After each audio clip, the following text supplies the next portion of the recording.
Oui, comment expliquer un tel embrasement? La procureure suisse a tenu une conférence de presse il y a quelques heures. Selon elle, le feu serait bien parti de bougies incandescentes. Les deux gérants du bar ont été auditionnés. On fait le point avec Florent Krebseg. Derrière ces bâches blanches, une minutieuse et longue enquête est en cours pour comprendre une telle tragédie. Tout d'abord, les raisons de l'incendie. Plusieurs témoignages concordent sur l'éventuelle cause du sinistre. L'emploi, pendant la fête, de bougies étincelles. Quand on commande une table avec des bouteilles, il y a un show qui arrive. Et en fait, le show, c'était qu'il y a une dame qui monte sur les épaules d'une autre avec deux bouteilles. Et les feux d'artifice un peu d'anniversaire qui font des flammes. Et en fait, elle les a agités trop haut, ce qui a fait que ça a touché le plafond et que ça a pris feu d'un coup. Justement, vous avez été surpris par la soudaineté de cet incendie, de ce plafond qui brûle. On crie au feu, et puis on s'est dit que c'était une blague, ou que c'était pas forcément sérieux.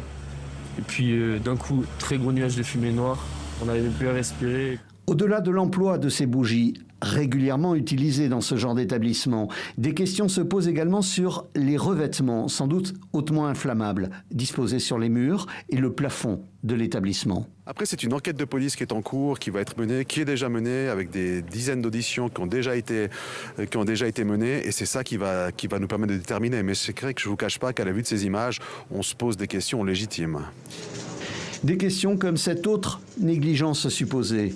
300 personnes étaient présentes au rez-de-chaussée et au sous-sol de cet établissement pour une seule issue de secours.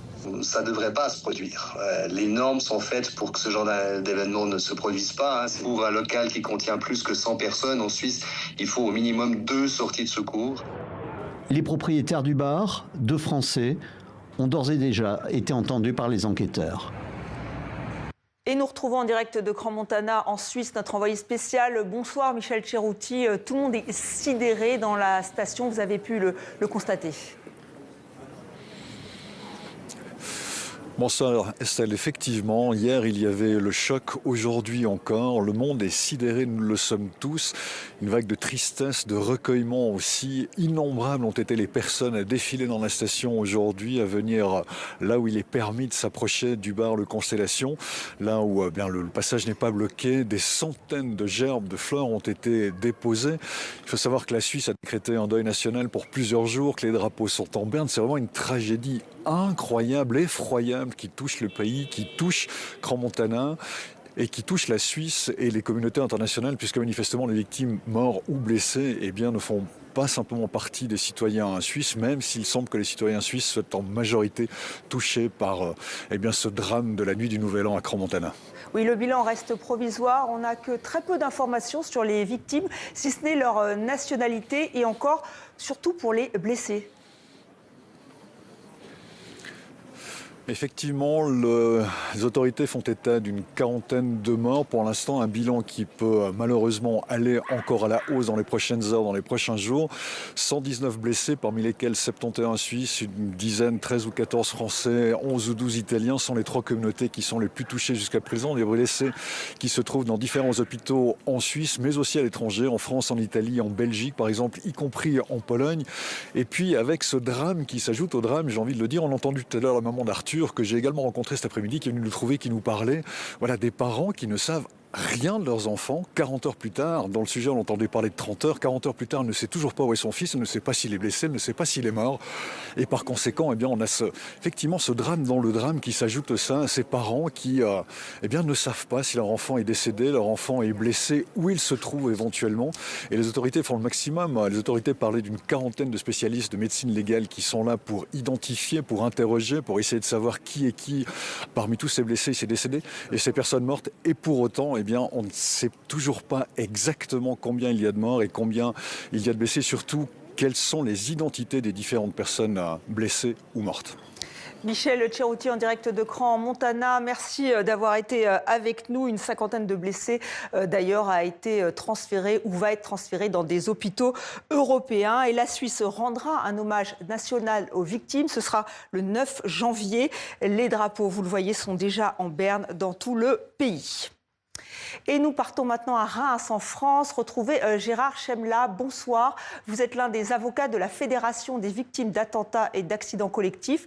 Vous aviez accompagné plusieurs familles de victimes du Cuba Libre en France, où s'est produit un drame similaire. C'était il y a 10 ans. Il y avait 14 morts. Pour vous, on n'a pas tiré les leçons de ce qui s'est passé ? C'est une évidence, hein, et c'est avec beaucoup de colère que je regarde vos images.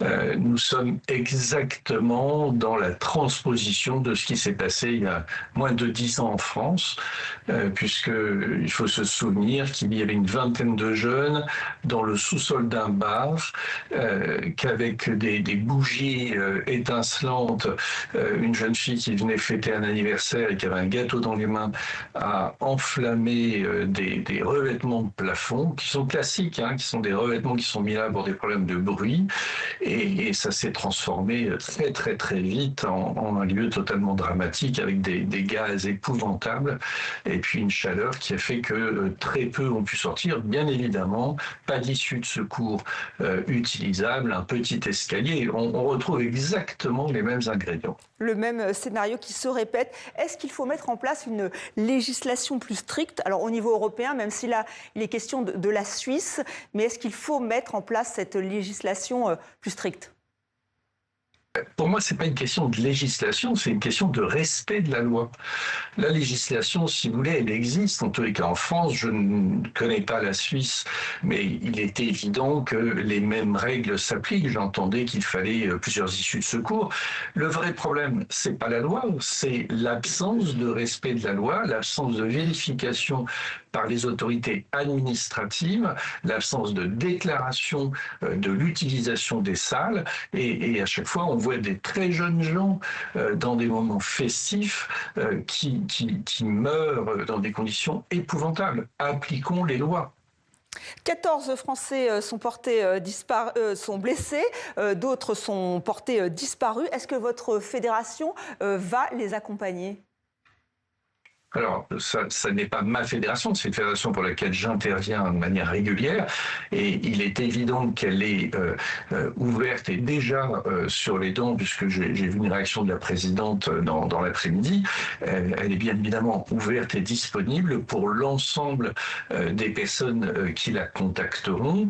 Il faut savoir que la fédération ne va pas recevoir des listes de noms, ce sont aux personnes à prendre contact avec ce genre d'organisme, qui ont l'habitude, puisque c'est une fédération de victimes de catastrophes, qui ont l'habitude de ces questions, à la fois de responsabilité, mais ça c'est finalement secondaire, déjà d'identification et d'accompagnement des blessés, des familles endeuillées. Ce sont des moments extrêmement durs, et le fait d'avoir un bagage, d'avoir déjà connu ce genre de choses, est une nature malgré tout à aider les gens. Merci Gérard Chemla d'avoir été l'invité de 64 minutes. Merci à vous.